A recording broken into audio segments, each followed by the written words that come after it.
This is the Real Estate Power Play Podcast, getting you the information that you need to be a successful real estate investor. Hosted by Mark Monroe, Ronnie Walker, Gabe Rodarte, and me, Marty Grizzanti. Combined, we've done thousands of real estate transactions. So get ready for real stories and true case studies on finding deals, growing portfolios, and making money. Welcome to the show.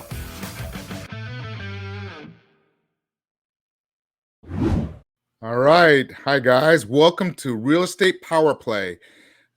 We have Ronnie Walker and we have Marty on the line as well. If you're listening to us on one of the podcasts, please like, subscribe, make comments below. If you're listening to us on Facebook, share to your friends, or if you're on YouTube, please share as well. But this topic, we're excited. It's like how to get started in wholesaling in very few steps. So, Ronnie, how you doing, man? I'm doing good. How are you doing, Mark? Things going well? Doing well. Very well. Very well. Enjoying some beautiful weather here in South Florida compared to you gentlemen up in the cold. And I think you just mentioned a few minutes ago, you got just dumped on with snow up there. Yeah, it was actually last week, but yes, we have lots of snow outside. So it's been crazy. It's been crazy, but we're staying busy. Got lots of houses. Luckily, no pipes froze or anything with where we're at. So I got one vacant house, but it's winterized and it's good. So we're just plugging away, man. Lots of busy stuff. I'm excited for the topic. We are in the midst. I just did a showing yesterday on one of our houses and got offers and put a buyer into contract. And we actually have 4 more that we're doing as well. And actually, one of the viewers here on Power Play reached out to me about a property they had, and we were able to help him and put the deal under contract. And we are in the process of selling it. So, yeah, lots of stuff going on. It's been really exciting, really exciting. Awesome. That's awesome. Yeah. So if anybody definitely needs any help, with putting contracts, definitely reach out to Ronnie or Marty. Marty, how you doing, man? I'm good, boys. Good to see you guys. We're in Rochester, so it's a nice balmy 5 degrees here, but so far so good. Can't complain. I'm actually going to be in Orlando soon, Mark, for a conference, so I look forward to having shorts on and a t-shirt like you do. I'm in full freaking sweatshirt, sweatpants. I got my winter hat next to me. So yeah, but we're the market's hot, boys. The market's hot. So we got that going for us. Very nice. Very nice. So yeah, this topic's exciting, is how to wholesale in real estate. And this is going to be good since you guys are the masters in it. This is where mainly you focus your mainly business on. So this is good. So let's just dive in and get going, and let's just start. Like the first question, I'll ask Marty first, and then we'll jump over to Ronnie afterwards. So, well, first of all, Ronnie, you go first. Describe what wholesaling is. Yeah. So wholesaling in just the most basic form is finding a property somewhere at a discount and then turn around and selling that property to an investor to invest in it, right? You are getting the goods, you're getting the house at a wholesale price, and you're selling it to an investor to invest in. And now there's different mechanisms you can sell it to the investor. There's different ways to accomplish that. But in its basic essence with wholesaling, it's finding discounted properties and providing them to somebody else. That's good. That's good. Marty, do you have anything that you want to add to that? No, that's the most simplistic. And again, we want to be very simple here. We want to keep it simple, stupid, right? We want to use the KISS method when it comes to wholesaling. So no, absolutely. Ronnie's right. You just perfectly said, keep it going that way. So one of the things I keep seeing out there, and Marty, I'll ask you this question. Do you recommend somebody that's new getting into real estate using this particular strategy you're starting out with? I'll say this. It's the hardest strategy, in my opinion, to start off with. We came at it at a different angle. My partner, Matt, and I, we bought properties first. We used the BRRRR method first. So that is probably why we are as good as we are at wholesaling, because we know it from a investor standpoint. I will say it's the toughest, truly, but it's how a lot of people start, which is just kind of really the opposite of what I think how you should do it. But that's neither here or there. People do it every day, and they start that way to gain. I will say it's the best way to source deals. I love it as a way to, again, you have control over this inventory. So you're just going to learn a lot that you wouldn't learn as just a regular landlord investor, right? So there's a ton of things that you can really gain from it. But I will say, in my opinion, it's the simplest way to get started, but it could be the toughest way to get started. Now, I have a feeling Ronnie's going to kind of say something a little different on this because he came from a different view. How about Ronnie? Why don't you give us your view on it? So yeah, I actually agree that wholesaling is, I like to call it's the simplest, hardest thing you'll ever do. Because it is so crazy simple, right? There's only a few steps, which we're going to go into with wholesaling and how to get started. Now, the brilliant side of wholesaling is you literally need very, very little money. You can wholesale a property with no money. Like, you can literally get in and you can do your first deal with no money.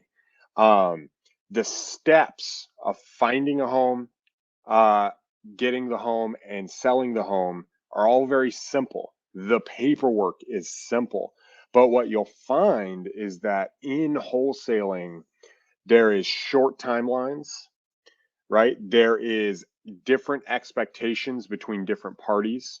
There's navigating logistics and showings and information and closings. There's understanding what the seller thinks and what the buyer thinks. It's figuring out your different market. Where is this property located, and is it a good deal? And if it is, why is it or not?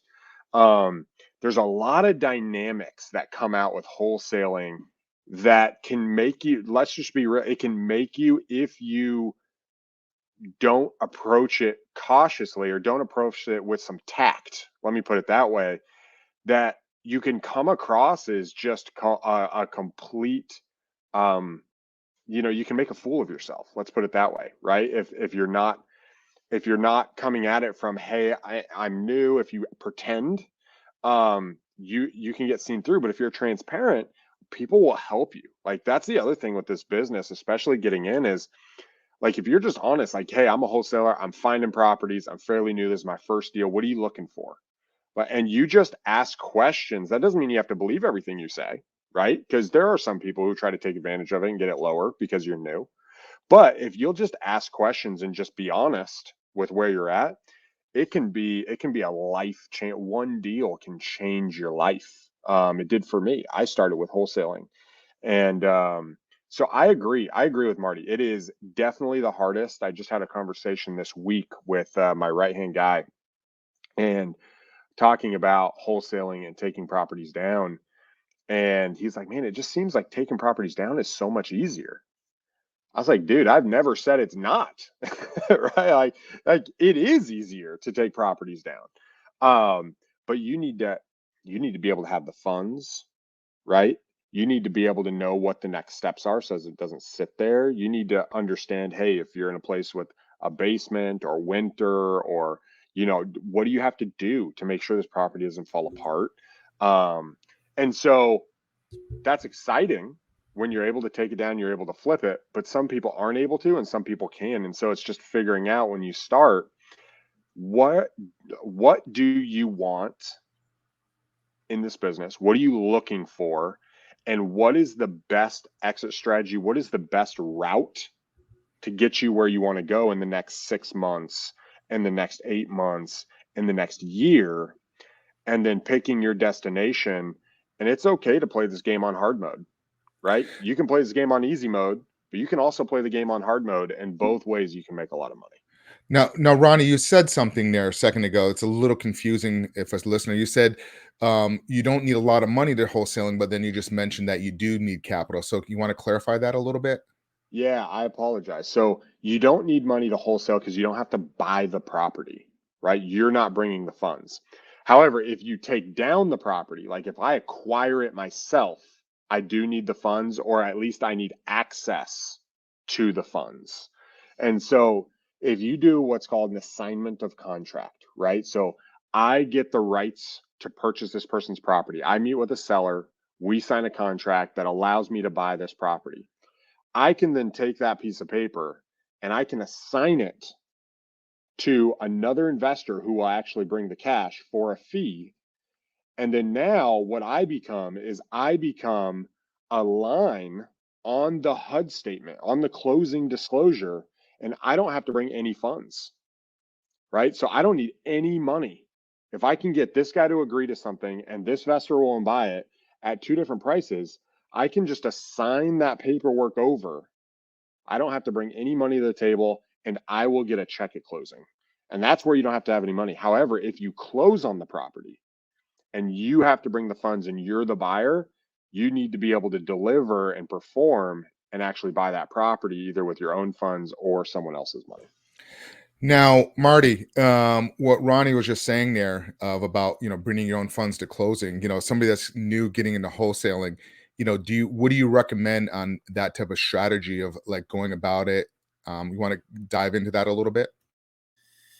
Yeah. So, you want to be prepared, and truthfully, if you get something under contract, you better be able to close on it. If you can't find a buyer and you told this person, or in the contract, it's saying that you're going to be closing on it in X amount of days, well, you have X amount of days to get that buyer. And if you don't, you really don't want to create a bad name for yourself by not being able to perform. There's ways, guys, to make sure that you have the time, and also you have like the legal rhetoric in the contract that gives you an out. But if you don't put that in the contract, and if you don't do it the right way, you're really just creating a problem for yourself, and really you're creating a bad name for wholesalers in general. And you want to stay away from that. So what I would say is, if you know you're not going to be the one that's closing on it, right, I would let that seller know, hey, here's how I buy. And I do it a number of different ways. It might be I'm bringing in partners. It might be that I am going to assign my ability to actually sign my rights to this contract to a partner of mine, right? You want to have it in your contract that you can do this a number of ways. I might take it down personally and buy it, right? Because you don't know what could change. You may be someone who goes, hey, this is actually something that I'm going to take down, and I'm going to flip it myself, right? So you want all of the options available, but you just want to have that in the assignment when you do lock up the property. That's good, great info. Now, you guys mentioned something there about the contract. So we'll just touch base on the contract a little bit since we're on that topic, and then we'll go back and talk how do we find these deals and where to look for. But since we're already on the topic of the contract, and you guys keep mentioning about, make sure you can take it down. If I'm new in wholesaling, right, and I'm afraid to put on a contract, like I don't have the capital, I only got, a few $1,000s in my bank account. This question's for you, Ronnie. Like what do I do to protect myself so I don't get stuck buying that and I don't end up in a lawsuit? And do I put this in my own personal name, or should I do an LLC? What should I do about that, Ronnie? Yeah. So if you're starting out, you absolutely can do this without an LLC. You absolutely can do it without the money. But one of the biggest mistakes to avoid is using definite language. This is a huge mistake that I see with my new acquisition coordinators that I hire and that I train. I also see it with new investors is they use definite language. We will close in 30 days when they have no intention to. They compensate to try to seem confident by using, hey, we'll be able to get this done. We can do it without any showings. Right? And it's definite, promising language. And when you're negotiating, you don't want to do that, especially if you don't have the money. You want to be transparent, right? And one of the easiest ways to be transparent is when you're talking to a seller, just be like, hey, I'm actually the acquisition arm of our circle of real estate investors. So I'm the guy who reaches out to individuals to see if they're willing to sell. My partner is actually the one who analyzes the deal, takes it down, and will purchase it.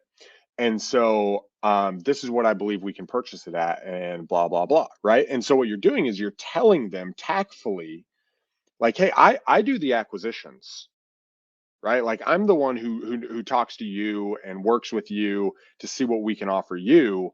My partner is the one who actually financially makes the full decisions. And that can be, hey, I have a group of partners, right? Like, there's a group of us who buy here in this area. And that's a really easy way to partner with the people you're going to wholesale to. And then, especially if you're new, I actually, I say this to everybody because we buy over the phone. We don't go in person a lot. So I say, look, I do need an inspection. I just straight up tell them. I was like, look, we buy multiple a month. We close on them. This is what it looks like. Our average time frame is. However, we do need to get eyes on the property and we do need to see it. And so we do need an inspection period. We like 10 business days or 14 days. Is that going to be okay with you? If you can get me pictures, I might be able to shorten that time frame. But the inspection, usually I need to come out to the property 2 or 3 times, and I will bring either my partners or a contractor out to the property. And so what you're doing is you're laying the groundwork for, this is how this process is going to work. And you're doing it in a very transparent and honest way where it's, hey, I'm the acquisition guy, right? Whether you're on a team or you're out in the marketplace wholesale, like, hey, I'm the guy who buys the properties. And this is what we're looking for. And this is what we can purchase on. And as long as you're able to have that conversation, I think it's good. But don't, guys, I know it can seem like it provides confidence to say definite language and that you're going to, like, people are going to respond to that. It's actually the opposite, right? Like, when people overpromise, when it seems too good to be true, it usually is, right? And so just be honest. Hey, what are the repairs? What does this look like? And don't use definite language if you can't perform, right? If you can't back up your language, you're just going to lose credibility with yourself and with other people. And so just be transparent and just share that. And so that's that. When it comes to that aspect in the contract, Marty, I think you hit the nail on the head there, man. I think it's critical to our business. It's critical to wholesalers' reputation, and I think just being above board business owners and doing it in an ethical way is just clearly communicating. And then if you can't do it, I had to cancel a deal today because I negotiated with the guy. He's like, I haven't seen the property in 13 years. I was like, well, is there still a house there? He's like, yeah, well, we went by the house yesterday and my guy called me. He's like, dude, this is an empty lot. I was like, that's not what he told me. So I called the guy. He's like, yeah, it got bulldozed. I was like, okay, well, I can't buy it at that price. You know what I'm saying? And it's a no deal. So that happens, but you got to be upfront. You can't just promise things. That's good stuff. Now, if anybody's listening to this, Ronnie has some recording calls. So you can jump over to our Real Estate Power Play YouTube and you can listen to actual live calls that Ronnie's actually talking to people in wholesaling. So I highly recommend, if you're new at it, he's got some of these calls that go an hour, 2 hours long. Jump in there and you can kind of see how Ronnie handles that. So that's great stuff. Now, Marty, we're just going to finalize. There's just a few things in the contract, in your wholesaling. What are the couple things that are important? Like, how do you get out of a contract? Like, if I'm new and I'm terrified and I'm like if I mess up my numbers, like, how can I get out of that contract so I'm not liable? And I think they have to have the language in there to be able to sell that or sign that contract. Why don't you dive into that a little bit, and then we'll go into talking about where to find these properties. Yeah. So what we do is, and we're in New York State, so we're an attorney state. So that means that the buyer has an attorney and the seller has their own attorney, right? And I like that. Actually, I wasn't a fan of it at the beginning of my career just because of all the people involved. But I find that it's great because now everyone's on the same page and everybody is above board. And it's a great thing to do. I think even if you're in a title state, you probably should get an attorney. That's my own opinion. Okay. Now, in regards to the agreement, we always have 2 things that we typically put in here. Okay. And we make it real simple. One, it's going to be our name and or assigns. pretty clear at that point. So when we are putting together the contract, I'll have the seller's name, and then at the buyer, it's our name and or assigns. Okay. That allows us to say, hey, we might create another LLC, which we've done before we buy something. It might be assigning it to my partner. It might be assigning it to a buyer, whatever. Okay. Second thing is I'm always making sure that I have partner approval on my agreements. Hey, yep, I'm in, but I need to have a partner approval on this. So partner approval could be partner's approval, but it's just partner approval. Doesn't need to be crazy. Just put it in there and saying, hey, it's in there. I just want to make sure that I'm not the only one that makes the decisions on here. Like Ronnie was saying, there could be a couple other people. I need to have some contractors. Those could also be partners of mine that give me the okay or the nay on this. So yeah, I keep those things. I also like to have a little bit longer of an attorney approval period. I like to usually have about 5 to 7 days. It gives us more time.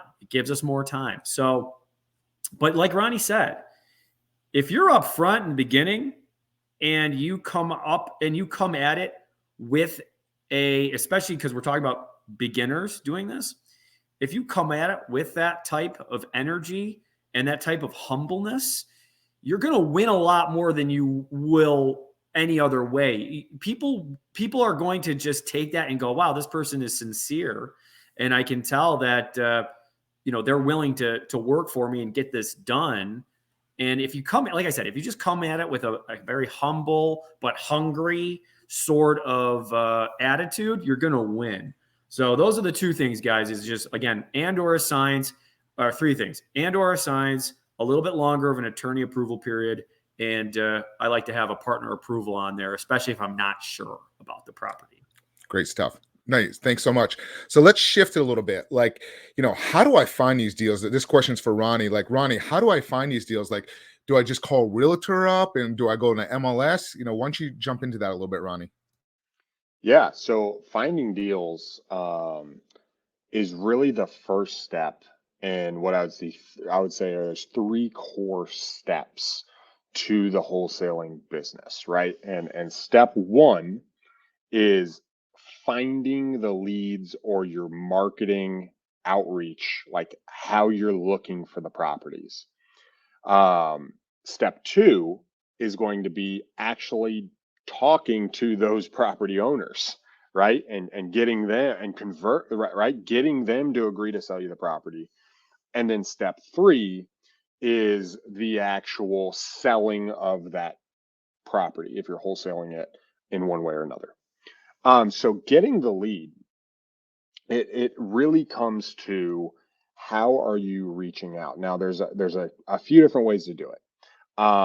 You can do marketing, like you can pay for direct mail or PPC, and you can send out marketing, right? Like you can send out and do an outreach and hope for people to call you. And then you could also do cold calling. So you can pull a list from from records on different softwares. You could pull a list and then you could skip trace them through a service like, say, Batch Leads. And then once you get that, you can put them in a dialer, or you can just start calling those people and asking if they're willing to sell. The next way you could do that is like what you mentioned, Mark. You can get leads, you can get referrals by calling agents and saying, hey, this is what I'm looking for. I'm looking for 1, 2, 3, and give them your exact buy box that you're actually looking for. Can we talk about that a little bit? Like what would I be looking for if I'm new? What type of property am I looking at? Yeah. So if you're new and you're looking for a property, what you want, if you're reaching out to, say, investors or realtors, right? You need to narrow down a buy box. And so what I would do is I would reverse engineer it if you're going to go the wholesale, or if you're going to go the referral route, I would not reverse engineer it if you're just going to do a general outreach. You don't need to find buyers, but you want to find, okay, where are the buyers buying at? What are the normal areas that you're buying at by pulling a cash buyers list or looking in the area and figuring out where the cash transactions are happening? Zero in on that area, and then basically take a property criteria and grab a general criteria. And you can say something along the lines of, hey, I'm looking for properties in the Grand Rapids area. I want anything that's over $125,000. I really like duplexes because duplexes are solid things. I really like duplexes. So if you have anything that's a duplex, give me a call, especially if it needs work. And I'm really looking for, on the single family side, anything with 3 bedrooms. So if you have something like that, I would love to do it. And being very specific for your ask, and hey, do you have anything like that? What do you look for in an investor? How often do you come across stuff? And that way you can be specific, and it shows them, hey, okay, this guy's looking for something, right? It's not just a general, hey, send me what you got. And then the last way, which I think is fantastic, I've done a ton of, is actually driving your neighborhoods, finding the properties that are vacant, taking a picture, writing down the address, getting back and looking up those owners and sending mail to them, and or skip tracing them right there. There's an app called Deal Machine. If you drive around and you take pictures, it'll give you the owner's information. You can skip trace them right there while you're in front of the house and call them. I've done tons of deals. Some of the most profitable deals I've done that way. So what you'll want to do is you'll want to pick a channel, pick a direction to do. Hey, I don't have any money. Okay, well, if you don't have any money, you're going to have to do a lot of grunt work, right? You're going to have to call realtors. You have to pick up the phone. You're going to have to tell them your criteria. You're going to have to drive around the neighborhood, get to know the areas, take pictures, skip trace them. You'll be able to spend very little money and start getting on the phone and talking, right? If you can hire a cold caller, you can do that. Start cold calling yourself so you're on the phone and you can get in front of them. But what I would recommend is pick one option when you start. Don't get scatterbrained, right? Hey, I'm going to pull lists. I'm going to skip trace them. I'm going to cold call them. I'm going to pull lists. I'm going to skip trace them. I'm going to text them. I'm going to drive for dollars and I'm going to call them. And just be very, very focused, because that's the fuel that makes this whole business work, is looking for those houses. Nice. Let's Marty, let's dive into that. Like, if I'm going to pull a list and I'm new, what kind of lists should I be pulling out there? Like, what should I look at? Well, I will say this. I'm going to jump back to Ronnie. If you're new and you don't have any money, well, you better have a lot of time to put into this, right? So if you want this to be successful, guys, a lot of times I know you watch a video, you listen to one of our episodes, and you got a lot of momentum and you got a lot of motivation, right? That's awesome, guys. But you really want to, motivation only gets you so far. You really want to be disciplined when it comes to beginning wholesaling. You truthfully, you want to be the consistent discipline where you consistently go out and do it even when you don't want to, right? That's how you become successful in this business, is doing this stuff when you don't want to. Okay. Going to the gym when you don't want to is how you really get your body in shape. Same thing with wholesaling and business. It's doing the work when you really don't want to. That's how you really start making big gains. And you go, oh, wow. Yeah, I did 3 deals today. All right. Anyways, little tangent. What I would say is this: if you're going to be pulling a list, I think people can get crazy, all right, on all the different lists that are out there. I will say pull one list. Are you someone who is comfortable talking to landlords? If that's the case, maybe pull a tired landlord absentee list, right? I will say you can get a lot of juicy nuggets of information from landlords, just listening to their stories, picking up information from them. That's going to be useful for that next conversation that you have with that next landlord. If you're someone who is able to talk, maybe you've been through a bankruptcy, or maybe you've been through a foreclosure, maybe your family's been through one. Maybe that's an area that you call. Find out what is something that you have unique. Possibly you have my partner whose father passed away, he calls probates because he knows that. He knows what that's like. He's been through that. So he can speak to those things. So use whatever you have, I think, that would be a unique selling for you proposition, and go after it. So for me, I like talking to landlords. I was a landlord, right, before I got into wholesaling. So I like absentee landlord or tired landlord lists. But I will say, like we said in the beginning, Keep it simple, stupid. Pick one list and then use that list, be consistent with that list, and really squeeze that list until you need to work on or get another list to talk and call. Nice. Great stuff. Nice. I'm just going to piggyback real quick, and then I'm going to ask Ronnie a quick question, unless Ronnie has a little bit more he wants to piggyback off of that. Okay. So one of the things I highly recommend also is, like, if you have a very low budget, what Ronnie was suggesting is definitely drive, what they call it, driving for dollars. Also, just start networking with people that you may know, your friends or family or buddies. Like if you know, like, somebody that works at a trash man, they know the neighborhood really well. Just tell people, hey, if you know any properties that might be vacant and the grass is overgrowing and you see the house run down, go knock on the neighbor's door, find out, like, usually the neighbors know the owners that used to live there, your UPS driver, your Amazon driver, Uber drivers. So just start thinking a little creatively if you don't have that, if you don't have a budget to go out there. So let's dive in a little bit, unless you guys are done talking about, like, what kind of deals, the distressed sellers, I know Ronnie wanted to say something, and I want to say something after. Yeah. So with the lists, when you're pulling the lists, right, you can go to services. You can go to services like PropStream. You can go to services like Batch Leads. You can go to listsource.com and you can pull the lists. If you need help with the criteria, guys, my link tree is here. If you guys need help or you need additional stuff, reach out to me. Click on the link, figure it out. It's there, and I'm going to have more material that comes out on that side. But feel free to reach out so we can help you. But if you go to Batch, if you go to List Source, if you go to PropStream, like, these are areas you can go. And then you're looking at, like Marty said, tired landlords. You're looking at out-of-state absentees. You're looking at pre-foreclosures and foreclosures, tax defaults, liens on properties, right? And you're looking for these single-family homes that have problems that we can solve. And if you can focus there and you have the ability to pull those lists, being able to strategically use that data to your advantage is amazing. And like what Mark said, driving for dollars is super cheap. It's just your gas money while you drive around and get addresses.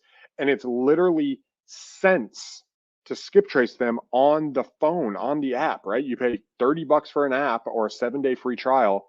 You take it around, you spend $20, and you could potentially get you a deal that makes you between $10,000 and $40,000, depending on what type of deal and what you're able to talk to. And we'll get into talking to the seller here in a moment. But that's where you want to start with those lists, is go find them. If you're going to do the list, those are some of the ones to look at. If you're having trouble, reach out to us. All of our descriptions are in below. Like, we want to connect. And like I mentioned at the beginning, one of the guys, he basically had a deal. He had the property. The seller told him a different price. He had the courage to reach out and be like, hey, I need some help. Right. And he was able to not only bring the deal, set the seller up for us to talk to him. We spoke to the seller. The seller was asking $40,000. We signed a contract with the seller for $9,000, right, on this property, just to kind of give a picture, right, for $9,000. And now we're going to turn around and wholesale the property. Okay.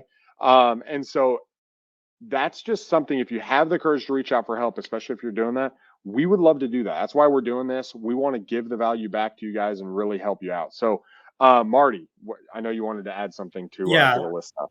Thank you, Ronnie. That was awesome. Those are like, guys, this is why we do it, right? Like, literally, someone listening to this had the courage to go out and talk to a Ronnie or a Mark or a Gabe or myself, and now they're going to be making money. It's a beautiful thing. But I will say this, and just an aha that I had as we were talking. There are a lot of investors in your market, guys, that you're listening, if you're listening right now, that have old lists. Here's an idea. Why don't you reach out, say, listen, I'm brand new. I'm hungry as hell. I will do this. If you have an old list that you're not using anymore, I will call it, I will work it, and I will split everything with you if you're willing to let me get that list. I'm not saying everybody will do it, but if you called me, I would.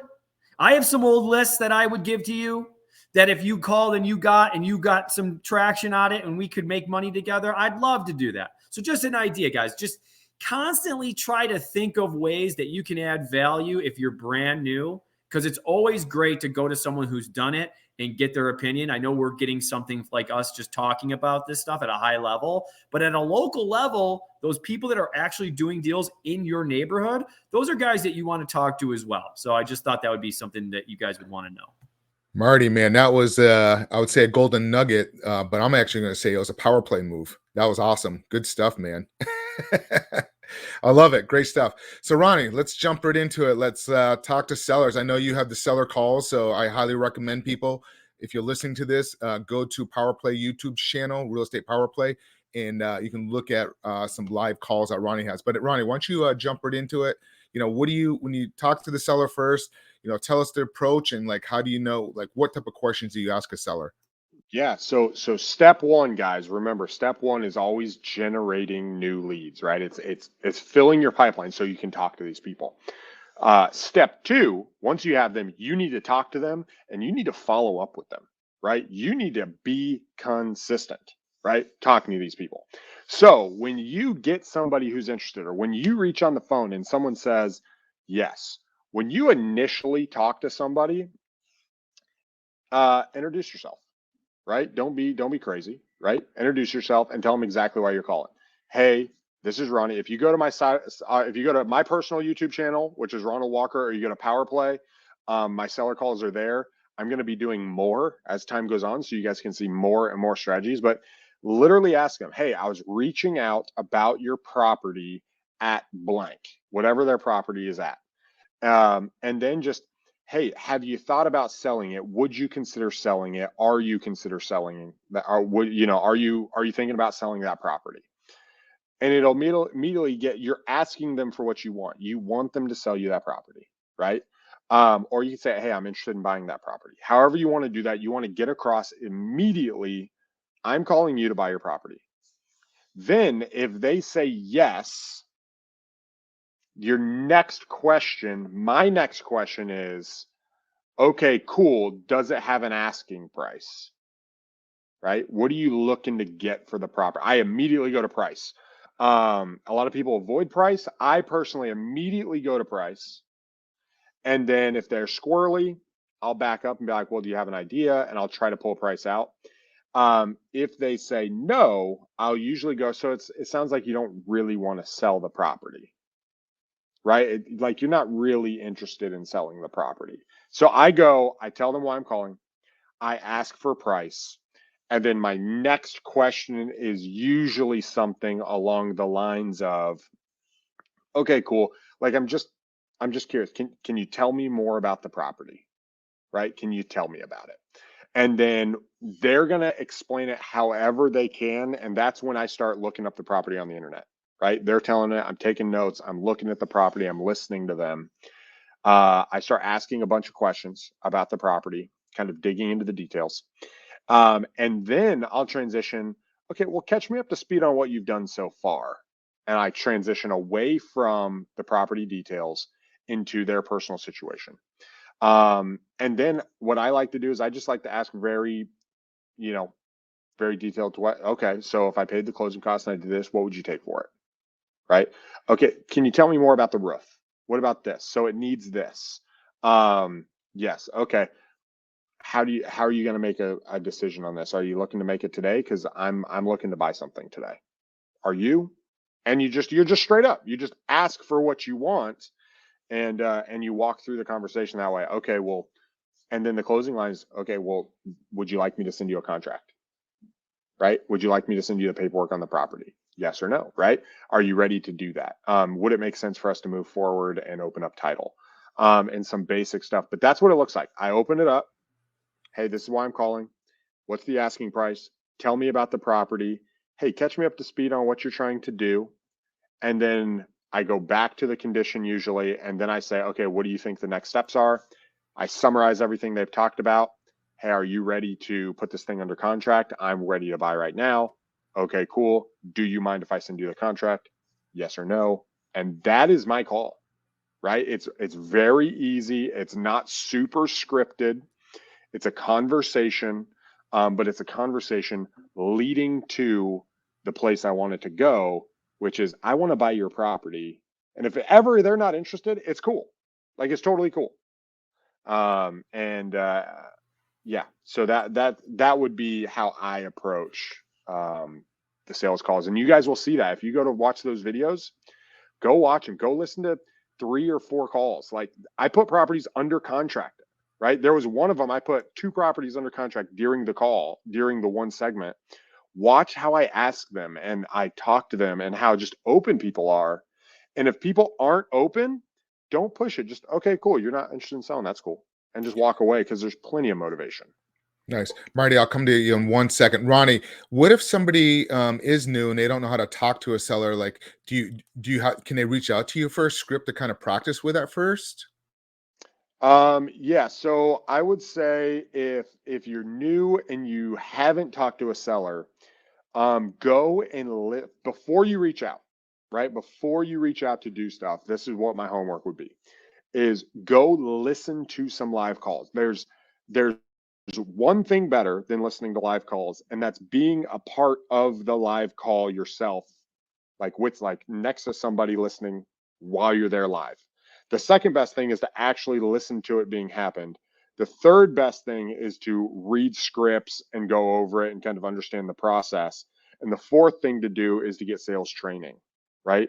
If you start with books or sales training, you don't understand how the actual interaction works, right? You build this idea in your head and it's usually wrong. And so what I would recommend before you reach out and say, hey, can you help me, blah, blah, do a little homework, show that you're serious, and go listen to some calls. And then what I would recommend is start making some calls yourself, because there's a part of it where you just got to get beat up. And then once you've listened to some calls, you've made some calls yourself, you've generated someone who might be interested, but you feel like you just don't have the techniques to close them down, then reach out. And then what we could do, just like we helped the guy 2 days ago put his under contract, he opened it up. He's been talking to sellers. He's been listening to live calls. He listened to my live calls, all this stuff. And he's like, man, I just can't get him to commit. He just won't commit. And I don't know how to close him. Hey, can you help me? And then he reached out. We're partnering on the deal. We're closing it, and we're going to be able to make some money. So that's what I would recommend is, if you're getting started, put a little bit of money where your mouth is, right? Like, put a little bit of, and that all that is action and effort. Because it doesn't matter if you talk to me, it doesn't matter if you talk to, Trump, it doesn't matter who you talk to. If you're not willing to put in any effort, you're not going to go anywhere. And so put some effort in, because the effort is what's going to get you the result. Talking to me is not going to get you the result. Talking to Mark is not going to get you the result. Talking to Marty is not going to get you the result. You taking action will cascade, and it will pay dividends. And then when you talk to us, we'll be able to take you to the finish line. Good stuff. Great stuff.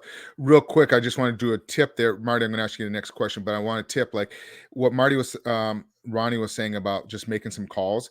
I highly recommend jumping on Zillow and calling for sale by owners, just to practice and get up there and just practice on, because you're not spending money on leads. Just pick up the phone, talk to sellers, and just get beat up. You have to get beat up. If you're not getting beat up, you're not moving forward. So Marty, the next question for you, like, once I talk to a seller and I got that information, what's the formula? Like, how do I know what to offer this, the seller? I want to make sure, like, I'm making sure my numbers I've heard this terminology, what's called an ARV.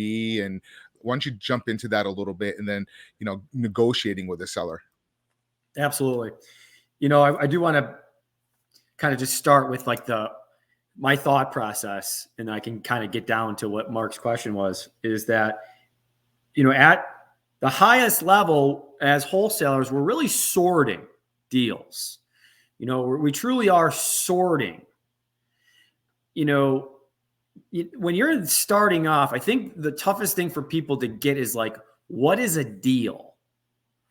And a deal is motivation from the seller. Guys, you're not going to get that from every seller. There's not going to be motivation there. So I think people kind of go, well, this person wants to sell, so it's a deal. It's not a deal. It possibly is, but you'll know it's a deal because you can sense there's motivation. And how you can sense motivation is by talking and asking questions. And it really comes down to finding pain in the seller, right? We want to be probing for pain. There may not be pain, but that's our job. It's not the seller's job to give us their pain. It's our job to find it. Truly successful wholesalers will be the ones who have the umph, right? Who have the gusto to ask the questions, the tough questions to find that pain, right? So this is a whole different topic. You know, this is really, man, this could be a whole month of talking, but just keep that in mind. We really are sorting and we're finding pain, and we want to be able to then solve that pain. And that's where the discount comes from. That's why we get deals, is because we're finding that. So to go back to Mark's question, what I look at when I'm giving a number, and I don't know if Ronnie wants to jump in on that at all. Before you go there, you touched on something, and Ronnie wants to say something, and I actually have some questions, because we do need to jump into the pain a little bit and the motivation, because that is the key to wholesaling and getting the deep discounts. And I think we should spend a couple minutes on that. Ronnie, you were going to say something about that? Yeah, it's, as wholesalers, as real estate investors, we are a solution for very specific types of people and situations. We're not a solution for everybody, right? So what happens when you're sorting these properties, like Marty just said, like, this is where it's key, is if it's full retail, or if they're going to hire a realtor, or if they have these things where they can go through, there's no reason for us to buy that property. And so what you're doing is, it's, okay, no, no, no, no. And it's not, no, they're not good. It's, no, I'm not a good fit for them. No, I'm not a good fit for them. No, I'm not a good fit for them. Yes. Oh, I am a good fit. Stop. Bring them to the center. Talk to them. Boutique service.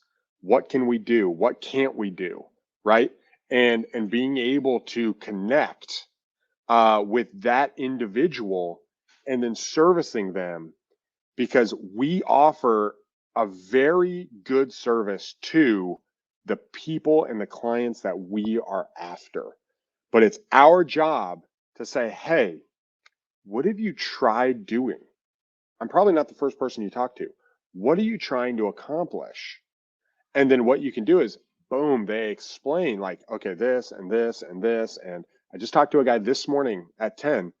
He bought a property. He's going to rehab it. He ran out of money.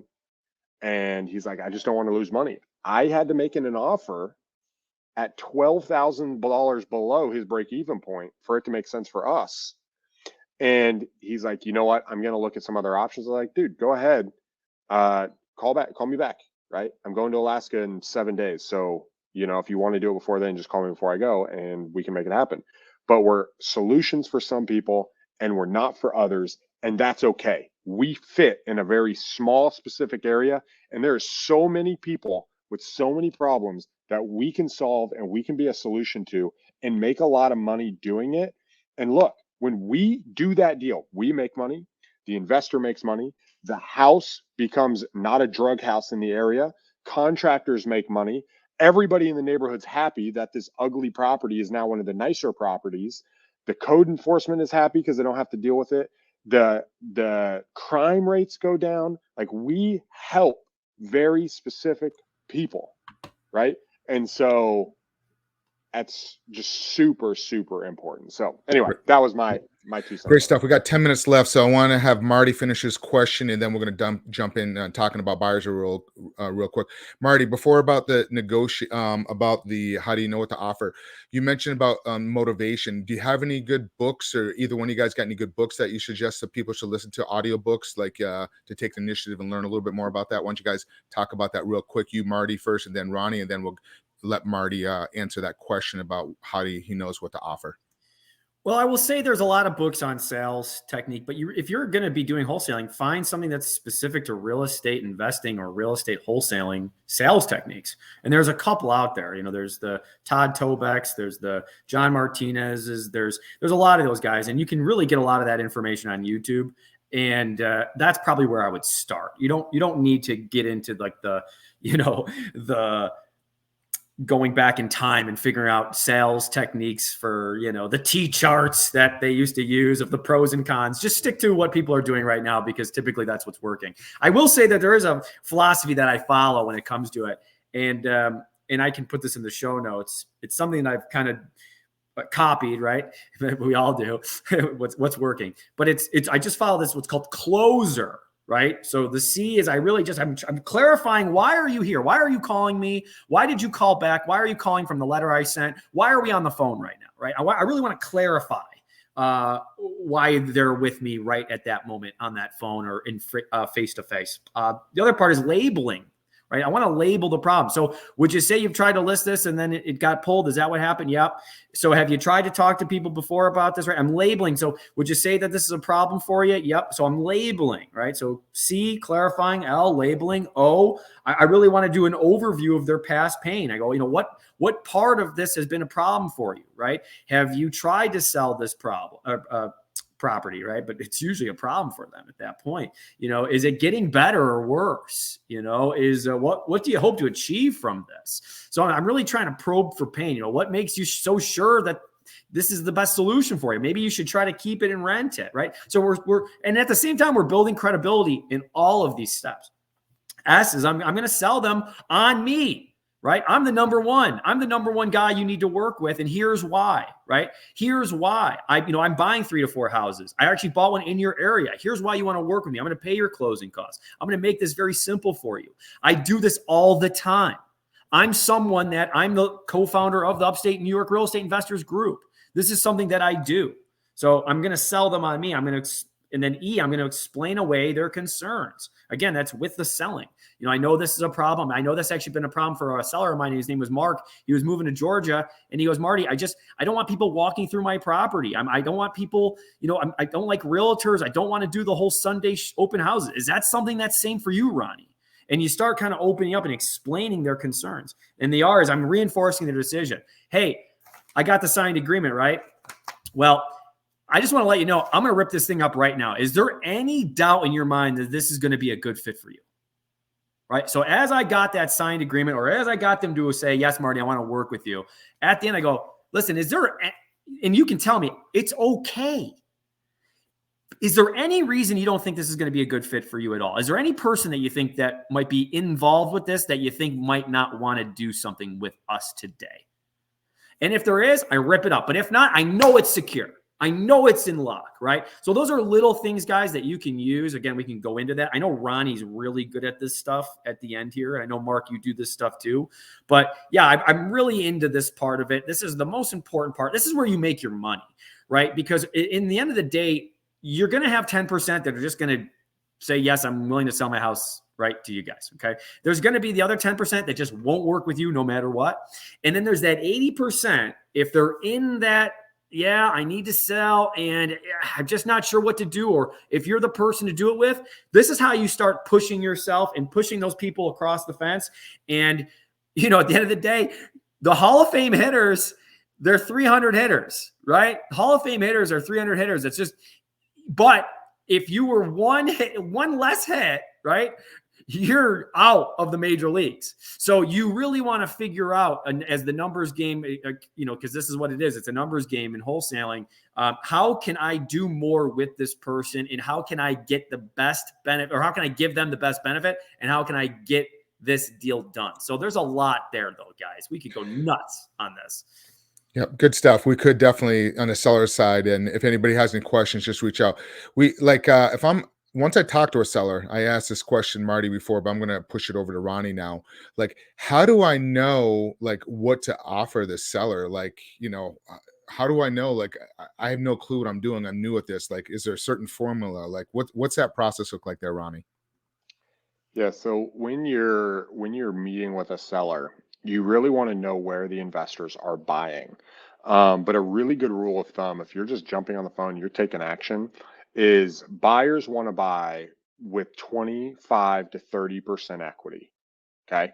So that's where the buyers want to be at. They want to buy a property usually between 25 and 30% equity in the markets. Now, if you're in a market with a hedge fund, or if you know different things, there's other things you could do to do that as well. But you got to remember that this property, if you're the wholesaler, is going to someone else. So you need to know what that someone else will pay.